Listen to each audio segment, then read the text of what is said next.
মানুষ অভিশাপ দিক আর না দিক, চোখের পানি কিন্তু ঠিকই অভিশাপ দিবে। অনেক মানুষ এমন রয়েছে, আপনি চিন্তা করতেছেন আপনি একজনকে আঘাত দিয়েছেন, আঘাত দেওয়ার পরে কই সে তো কিছুই বলল না, তাহলে হয়তো আমার কিছুই হবে না।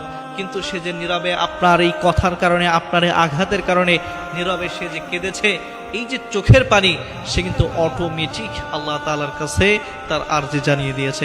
আর যখনই তার এই চোখের পানি পড়েছে, যেই ব্যক্তির কারণে এই চোখের পানি পড়েছে, ওই ব্যক্তির জন্য শাস্তিটা কিন্তু আল্লাহ তাআলা লিখে রেখেছে।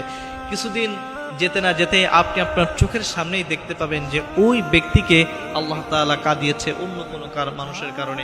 হয়তো দুনিয়াতে না পাইলে আপনি আখিরাতে দেখবেন যে এই মানুষটা আপনার চোখের পানির জন্য কাঁদবে। এজন্য আপনি যদি কারোর কাছ থেকে কষ্ট পান, আপনি তার জন্য চোখের পানি ফেলেন, আপনি বিচলিত হবেন না, আপনি হতাশ হয়ে যাবেন না।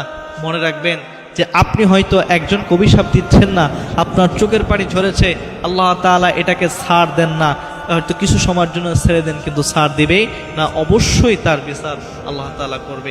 আজ হোক বা কাল তার বিচার অবশ্যই হবে। আপনি হয়তো কিছুদিনের ভিতরে দেখতে পাবেন, আপনি না হোক আরেকজনের মারফতে তাকে কাঁদিয়ে দেবেন।